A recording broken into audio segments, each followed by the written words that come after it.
ಈ ಸಲ RCB ಉಚ್ಚೆ ವಹಿಸ್ಬಿಡ್ತೀವಿ. ತಾಕತ್ತಿದ್ರೆ ಈ ಸಲ ನಮ್ಮ ಮುಂದೆ ಬಂದು ಬೆಟ್ ಕಟ್ಟಿ ಏನು ಕಿತ್ಕೋತೀರೋ ಕಿತ್ಕೊಳ್ಳಿ. RCB ಅವರು CSK ಅವ್ರದ್ದು ಒಂದೇ ಒಂದು ಕೂದಲು ಕಿತ್ಕೊಳಕ್ಕಾಗಲ್ಲ. ಅದೇನು ಮಾಡ್ಕೊಳ್ರ. ಈ ಸಲ ನಮ್ಮ ಜೊತೆ ನಮ್ಮ ಧೋನಿ ಇದ್ದಾರೆ. ಈ ಸಲ ಅಲ್ಲ, ಪ್ರತಿ ಸಲ ನಾವು ನಂಬಿರೋದು ನಮ್ಮ ಧೋನಿ ಬಾಸ್ನ ನಾವು ನಂಬಿದ್ದೀವಿ.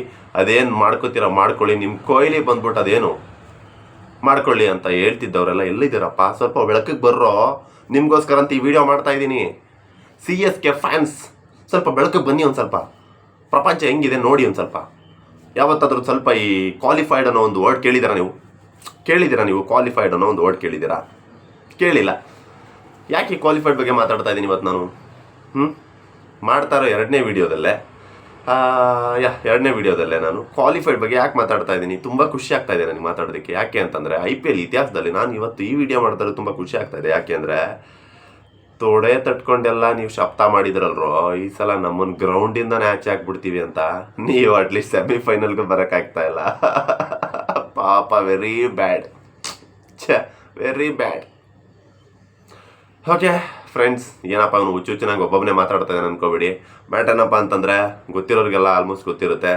ಅಲ್ಪ ಸ್ವಲ್ಪ ವರ್ಕಲ್ಲಿ ಬ್ಯುಸಿಯಾಗಿರೋರಿಗೆ ಮಾತ್ರ ನಾನು ಹೇಳೋವಂಥ ಮ್ಯಾಟ್ರು ಕ್ಲಿಯರಾಗಿ ಅರ್ಥ ಮಾಡಿಸ್ಬೇಕು ಅಂತಂದೇಳಿ ಈಗ ಕ್ಲಿಯರಾಗಿ ನಾನು ಎಕ್ಸ್ಪ್ಲೇನ್ ಮಾಡ್ತೀನಿ.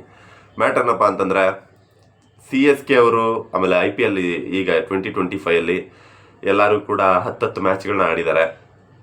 ಅದರಲ್ಲಿ CSK ಅವರು 10 ಮ್ಯಾಚಲ್ಲಿ ಸತತವಾಗಿ 8 ಮ್ಯಾಚ್ ಹೊಗೆ ಹಾಕ್ಸ್ಕೊಂಡಿದ್ದಾರೆ. 2 ಮ್ಯಾಚ್ ಮಾತ್ರ ಅವ್ರು ಗೆದ್ದು ವಾವ್ ಅನ್ಸ್ಕೊಂಡಿದ್ದಾರೆ. ಗಂಡಸು ಬೇಡ ಪಾಪ, ನಮ್ಗೆ ಯಾಕೆ ಆ ಥರ ಗಂಡಸ್ತನದ ಬಗ್ಗೆ ಎಲ್ಲ ಮಾತಾಡೋದು. ಸೊ 8 ಮ್ಯಾಚ್ ಸೋತಿದ್ದಾರೆ, 2 ಮ್ಯಾಚ್ ಗೆದ್ದಿದ್ದಾರೆ. ನಿನ್ನೆ ಅಂತೂ ಪಂಜಾಬ್ ಅವ್ರ ವಿರುದ್ಧ ಇತ್ತು. ಏನು ಬಿಲ್ಡಪ್ಪು ಅಬ್ಬಬ್ಬಬ್ಬಬ್ಬ ಹುಚ್ಚೆ ವಹಿಸ್ಬಿಟ್ರು ಯಾರಿಗೆ? ಪಂಜಾಬ್ ಅವರು ಚೆನ್ನೈ ಅವ್ರಿಗೆ ಸೂ ಮಾಡಿಸ್ಬಿಟ್ಟು ಇನ್ನೇನು ಮುಗೀತು. ಅವರು ಪ್ಲೇ ಆಫಿಂದ ಹೊರಗಡೆ ಹೋಗ್ಬಿಟ್ರು. ನೀವು ತಲೆ ಕೆಡಿಸ್ಕೊಬೇಡಿ. ಇನ್ಮೇಲೆ CSK ಗಂಡು ಮಕ್ಳು ಯಾರು ಕೂಡ RCB ವಿರುದ್ಧ ಬರಲ್ಲ, ಮಾತಾಡೋಕ್ಕೂ ಆಗಲ್ಲ, ಮಾತಾಡೋಕ್ಕೆ ಬಾಯಿ ಇಲ್ಲ. ಯಾಕೆ ಅಂದರೆ ಅವರು ಪ್ಲೇ ಆಫಿಂದ ಹೊರಗಡೆ ಹೋಗಿದ್ದಾರೆ. ಇನ್ನು ಸೆಮಿಫೈನಲ್ಗೆಲ್ಲ ಕಪ್ ಹೊಡಿಯೋದಕ್ಕೆ ಚಾನ್ಸೇ ಇಲ್ಲ. 2025 ಮುಗೀತು. ಇನ್ನು ನೆಕ್ಸ್ಟ್ ಏನಾದರೂ ಅವ್ರು ಮತ್ತೆ ಏನಾದರೂ ಫಿಕ್ಸಿಂಗ್ ಐಡಿಯಾ ಏನಾದ್ರು ಮಾಡ್ಕೊಂಬರ್ಬೋದು. ಅದು ಅವ್ರಿಗೆ ಗೊತ್ತಿದ್ದು, ಅದು ಅವ್ರಿಗೆ ಬಿಟ್ಟಿದ್ದು. ಇನ್ನು ನಮ್ಮ RCB ಬಗ್ಗೆ ಮಾತಾಡೋದಾದರೆ RCB ಅವರು 10 ಮ್ಯಾಚ್ಗಳಲ್ಲಿ ಆಲ್ರೆಡಿ ಅವರ ಅಪೋಸಿಟ್ ಅಂದರೆ 7 ಮ್ಯಾಚ್ಗಳನ್ನ ಗೆದ್ದಿದ್ದಾರೆ, 3 ಮ್ಯಾಚ್ಗಳನ್ನ ಸೋತಿದ್ದಾರೆ. ನಾಳೆ ಇನ್ನೊಂದು ಮ್ಯಾಚ್ ಇದೆ. ನಾಳೆ ಅಂದರೆ ಮೇ 3ನೇ ತಾರೀಕು ತುಂಬಾ ಸ್ಪೆಷಲ್ ಮ್ಯಾಚ್.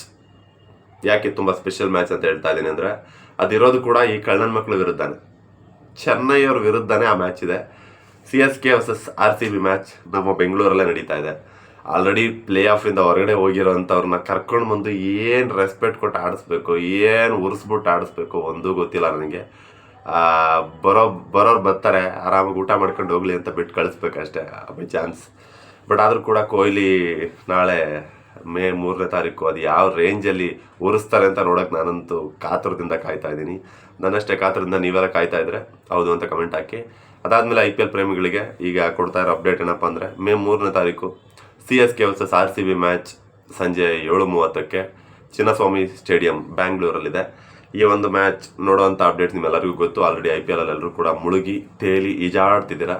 ಸೊ ಹಾಗಾಗಿ ನಾನು ಈ ಒಂದು ವಿಡಿಯೋ ಮೂಲಕ ಕೇಳ್ಕೊಳ್ಳೋದೇನಪ್ಪ ಅಂತಂದರೆ ಮ್ಯಾಚ್ ಥರ ನೋಡಿ, ಎಷ್ಟೇ ಡೆಪ್ತಾಗಿ ಹೋಗಿ ಪರವಾಗಿಲ್ಲ, ಫ್ರೆಂಡ್ಶಿಪ್ ಹಾಳು ಮಾಡ್ಕೋಬೇಡಿ. It's okay. ಫ್ರೆಂಡ್ಶಿಪ್ ಮಧ್ಯೆ ಈ ಥರದೊಂದು ನನ್ನ ಮ್ಯಾಚ್ ಇದು ಅಂತ ನೀವು ಜಗಳ ಮಾಡ್ಕೊಂಡ್ರು ಕೂಡ ಅದು ಹೆಲ್ದಿ ಆರ್ಗ್ಯುಮೆಂಟ್ ಆಗಿರಲಿ. ಸಂಬಂಧ ಕಳ್ಕೊಳ್ಳೋ ಮಟ್ಟಕ್ಕೆ ಹೋಗ್ಬೇಡಿ. ಎಲ್ಲದಕ್ಕಿಂತ ಹೆಚ್ಚಾಗಿ ಬೆಟ್ಟಿಂಗ್ ಮಾಡ್ಕೊಳಕ್ಕೆ ಹೋಗ್ಬೇಡಿ. ಬೆಟ್ಟಿಂಗಲ್ಲಿ ಯಾರು ಕೂಡ ಇವತ್ತಿನವರೆಗೂ ಉದ್ಧಾರ ಆಗಿದ್ದು ಇತಿಹಾಸದಲ್ಲೇ ಇಲ್ಲ. ಪಾಂಡವ್ರಿಗೆ ತಪ್ಪಿದ್ದಲ್ಲ ಕಣ್ರಿ.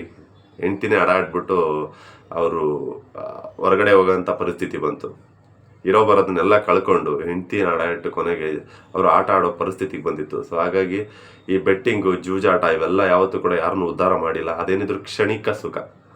ನಿಮ್ಗೆ ಯಾವ ಕ್ಷಣದಲ್ಲಿ ಕೊಟ್ಟರು ಕೂಡ ನೆಕ್ಸ್ಟು ಅದನ್ನು ಅಡಿಕ್ಟ್ ಮಾಡಿ ನೆಕ್ಸ್ಟು ನೀವು ಪಡ್ಕೊಂಡಿದ್ದು 1%ಗಿಂತ ನೀವು 10%, 100% ಕಳ್ಕೊತಾ ಹೋಗ್ತೀರಾ. ಸೊ ಹಾಗಾಗಿ IPL ನೋಡಿ, ಎಂಜಾಯ್ ಮಾಡಿ.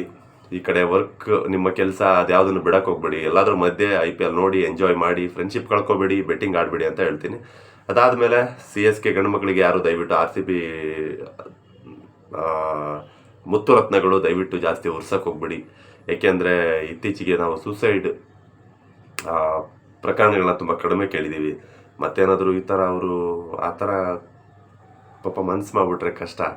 ಆಮೇಲೆ ನೆಕ್ಸ್ಟ್ ವರ್ಷಕ್ಕೆ ನಮ್ಗೆ ಉರ್ಸೋದಕ್ಕೆ ಯಾರು ಇರಲ್ಲ ಕಣ್ರಿ. ಅದಕ್ಕೋಸ್ಕರ ನೀವು ಆ ಥರ ಕೆಲಸ ಎಲ್ಲ ಮಾಡೋಕ್ಕೆ ಹೋಗ್ಬೇಡಿ. ಪಾಪ ಏನೋ ಬಂದಿದ್ದಾರೆ ಗ್ರೌಂಡ್ಗೆ ಆಟ ಆಡ್ಕೊಂಡು ಹೋಗಲಿ. ಮೇ 3ನೇ ತಾರೀಕು ಬರ್ತಾರೆ ಗ್ರೌಂಡಿಗೆ, ಆರಾಮಾಗಿ ಆಟ ಆಡ್ಕೊಂಡು ಹೋಗಲಿ. ನೀವು ತಲೆ ಕೆಡಿಸ್ಕೊಬೇಡಿ. ಯಾರು ದಯವಿಟ್ಟು ಉರ್ಸಕ್ಕೆ ಹೋಗ್ಬೇಡಿ, ಅವ್ರಿಗೆ ಡಿಸ್ಟರ್ಬ್ ಮಾಡಬೇಡಿ. ಗೊತ್ತಲ್ಲ ನಿಮಗೆ ಡೈಲಾಗು, ಅದು ಹೇಳ್ಬಿಡಿ. ಪಾಪ ಅವರು ಒಂದು ಸ್ವಲ್ಪ ಖುಷಿ ಆಗಲಿ. ಆಲ್ರೆಡಿ ಪ್ಲೇ ಆಫಿಂದ ಹೊರಗಡೆ ಹೋಗಿದ್ದಾರೆ ಕಣ್ರಿ. ಅಟ್ಲೀಸ್ಟ್ ಅವ್ರಿಗೊಂದು ಸ್ವಲ್ಪ ಖುಷಿ ಕೊಡಬೇಕು. ನೊಂದಿರೋರ ಮನಸ್ಸಿಗೆ ಖುಷಿ ಕೊಡಬೇಕು. ಅವ್ರಿಗೆ ಇನ್ನೂ ಸ್ವಲ್ಪ ಖುಷಿ ಪಡಿಸ್ಬೇಕು. ಅದು ನಮ್ಮ ಗಂಡು ಮಕ್ಕಳು ಕನ್ನಡಿಗರ ಒಂದು ದೊಡ್ಡ ಗುಣ ಅದು. ಅದಕ್ಕೆ ನೀವು ಯಾವಾಗಲೂ ಹೇಳಿ, ಅವ್ರೇನಾದರೂ ಮೇ 3ನೇ ತಾರೀಕು ಗ್ರೌಂಡಿಗೆ ಬಂದಾಗ ನೀವು ಹೇಳಿ ತಲಾಪ್ ಫಾರ್ ಎ ರೀಸನ್ ಅಂತ ಹೇಳಿ ಪಾಪ ಖುಷಿ ಪಡಿಸಿ. ಅಟ್ಲೀಸ್ಟ್ ಏನಾಗಲ್ಲ, ಆಯಿತಾ? ಇದಿಷ್ಟು ಹೇಳೋದಕ್ಕೆ ಈ ಒಂದು RCB ವರ್ಸಸ್ CSK ಈ ಒಂದು ಅಪ್ಡೇಟ್ ಕೊಡೋದಕ್ಕೆ ಅಂತ ನಾನು ಇವಾಗ ವಿಡಿಯೋ ಮಾಡಿದ್ದು. CSK ಗಂಡು ಮಕ್ಕಳು ಇನ್ನು ಮುಂದೆ ಆದರೂ ಅಟ್ಲೀಸ್ಟ್ ಅಲ್ಲ ಸ್ವಲ್ಪ ಹುಷಾರಾಗಿ ಸ್ವಲ್ಪ ಅರ್ಥ ಮಾಡ್ಕೊಳ್ಳಿ. RCB ವಿರುದ್ಧ ಬರೋಕ್ಕೆ ಮುಂಚೆ, RCB ವಿರುದ್ಧ ಮಾತಾಡೋಕ್ಕೆ ಮುಂಚೆ ಸ್ವಲ್ಪ ತಲೆಲಿಟ್ಕೊಳ್ಳಿ ಯಾರನ್ನ ಕೆಣಕ್ತಾ ಇದ್ದೀವಿ ಅಂತೇಳಿ. ಅಲ್ಲಿ ಕೊಹ್ಲಿ ಇರೋದು ಅಪ್ಪಂದ್ರಿಗೆ ಅಪ್ಪ. ನೀವು ಯಾರನ್ನ ಅಪ್ಪ ಅಂತಂದೇಳಿ ಮನೇಲಿರೋ ಅಪ್ಪನ ಬಿಟ್ಟು ಪಕ್ಕದ ಮನೆ ಅಪ್ಪನಿಗೆ ಹೋಗಿ ಅಪ್ಪ ಅಂದ್ಕೊಂಡು ಸಪೋರ್ಟ್ ಮಾಡಿಕೊಂಡು ಕೂತಿದ್ರು. ನೀವೆಲ್ಲರೂ ಅರ್ಥ ಮಾಡ್ಕೋಬೇಕಾಗಿರೋದು ಇಷ್ಟೇ, ನೀವು ನಿಮ್ಮನೆ ಅಪ್ಪನ್ನ ನಂಬದೆ ಕಂಡವ್ರ ಮನೆ ಅಪ್ಪನ್ನ ಅಪ್ಪ ಅಂದ್ಕೊಂಡು ಹೋದರೆ ಇದೇ ಆಗೋದು. ಕೊನೆಗೆ ಚಿಪ್ಪೆ ಗತಿ, ಹೊರಗಡೆ ಮುಖ ತೋರಿಸ್ಕೊಂಡು ಓಡಾಡೋಕ್ಕಾಗಲ್ಲ. ಸೊ ಹಾಗಾಗಿ ಈ ಥರದ ಪರಿಸ್ಥಿತಿ ಮತ್ತೆ ಬರಬಾರ್ದು ಅಂದರೆ ಅಟ್ಲೀಸ್ಟ್ 2026ಗಾದರೂ ಬುದ್ಧಿ ಕಲೀರಿ. 2025 ಮುಗ್ದೋಯ್ತು ನಿಮ್ಮ ಕತೆ. ಇನ್ನು ತಿರ್ಗಾ ನೀವು ನಮ್ಮ ತಲಾ ಇದ್ದಾರೆ ಹೊಡೆದ್ಬಿಡ್ತಾರೆ, ಕಪ್ಪು ನಮ್ಮದೇ, ಬದನೆಕಾಯಿ ಇಲ್ಲ, ಹೋಯ್ತು ನಿಮ್ಮ ಕೈಯಿಂದ ಕಪ್ಪು ಆಲ್ರೆಡಿ ಕಿತ್ಕೊಂಡು ಹೊಟ್ಟೋಯ್ತು. ಇನ್ನೇನಿದ್ರು ನೀವು ಬೆಡ್ಶೀಟ್ ಹಚ್ಕೊಂಡು ಚೆನ್ನಾಗಿ ತಿನ್ಕೊಂಡು ಮಲ್ಕೊಳ್ಳೋದು ಅಷ್ಟೇ. ಫಸ್ಟ್ ಆಫ್ ಆಲ್ ನೀವು ಈ ಮೇ 3ನೇ ತಾರೀಕು ನಡೆಯೋ ಮ್ಯಾಚ್ ಏನಕ್ಕೆ ನೋಡ್ತಿರೋ ನನಗಂತೂ ಗೊತ್ತಿಲ್ಲ. ಅಪ್ಪಿ ನೋಡಿದ್ರೆ ನೀವೇನಿದ್ರು ಹೆಂಗೆ ಗುಂಬೋದು ಅಂತ ಆ ಒಂದು ರೀಸನ್ಗೆ ಏನಾದರೂ ನೋಡ್ತೀರಾ ಅನ್ಕೊತೀನಿ. ಕೊಹ್ಲಿ ನಿಮ್ಮ ತಲಾಗೆ ಹೆಂಗೆ ಗುಂಬೋದು ಅನ್ನೋ ಒಂದು ರೀಸನ್ಗೆ ಏನಾದರೂ ನೋಡ್ಬೋದೇನೋ ಅಂತ ನಾನು ಅಂದ್ಕೊಂಡಿದ್ದೀನಿ ಅಷ್ಟೇ. ಅದನ್ನು ಹೊರತುಪಡಿಸಿ ಬೇರೆ ಯಾವ ರೀಸನ್ಗೆ ನೋಡ್ತೀರೋ ನನಗಂತೂ ಗೊತ್ತಿಲ್ಲ. ಈಗ ಬೇರೆ ಮ್ಯಾಚ್ಗಳೆಲ್ಲ ಯಾಕೆ ನೋಡ್ತಾರೆ ಅಂತಂದರೆ ಇವ್ರು ಕ್ವಾಲಿಫೈಡ್ ಆಗ್ತಾರಾ, ಇವ್ರು ಸೆಮಿಫೈನಲಿಂಗ್ ಬರ್ತಾರಾ, ಎಷ್ಟು ಮ್ಯಾಚ್ ಗೆಲ್ತಾರೆ ಅಂತ ಬರ್ತಾರೆ. ಅಲ್ಲ ರೀ, ನಿಮ್ಮ ನಾಚಿಕೆ ಆಗ್ಬೇಕ್ರಿ. ಏನೋ ದೊಡ್ಡದಾಗಿ ಬಿಲ್ಡಪ್ ಕೊಡ್ತೀರಾ, ಅವ್ರಿದ್ದಾರೆ ನಮ್ಮ ತಲಾ ಇದ್ದಾರೆ, ಕೆತ್ತು ಗುಡ್ಡೆ ಹಾಕ್ಬಿಡ್ತಾರೆ ಅಂತ. ನೋಡಿದ್ರೆ ನಿಮ್ಮ ತಲಾ ಮಾಡಿರೋದೆಷ್ಟು 2 ಮ್ಯಾಚು, 8 ಮ್ಯಾಚ್ ಗೋತಾ. ಬಿಲ್ಡಪ್ ನೋಡಬೇಕು. CSK ಬದನೆಕಾಯಿ ಅಲ್ಲಾಡ್ಸಿ ಇನ್ಮೇಲೆ ಬಂದ್ಬಿಟ್ಟು.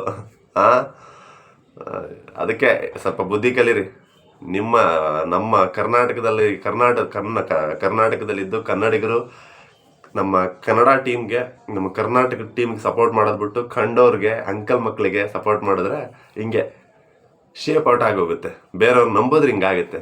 ನಮ್ಮವ್ರು ನಾವು ನಂಬಿದ್ರೆ ತಲೆ ಎತ್ಕೊಂಡು ಓಡಾಡ್ಬೋದು. ನಾವು ನೋಡಿ ಎಷ್ಟು ಸಲ ಸೋತ್ರು, ಈ ಸಲ ಕಪ್ ನಮ್ದೆ, ಈ ಸಲ ಕಪ್ ನಮ್ದೆ ಅಂತ ರಾಜ್ಯಾರೋಷವಾಗಿ ಹೇಳ್ಕೊಂಡು ತಿರ್ಗಾಡ್ತೀವಿ. ಏನಕ್ಕೆ? ಮ್ಯಾಚ್ ಸೋತ್ರು ಗತ್ತು ಬಿಟ್ಟು ಕೊಡಬಾರ್ದು. ಆ ರೇಂಜಲ್ಲಿ ಟ್ರೆಂಡು ರೆಕಾರ್ಡ್ ಸೆಟ್ ಮಾಡಿರ್ತಾರೆ ನಮ್ಮ ಕೊಹ್ಲಿ.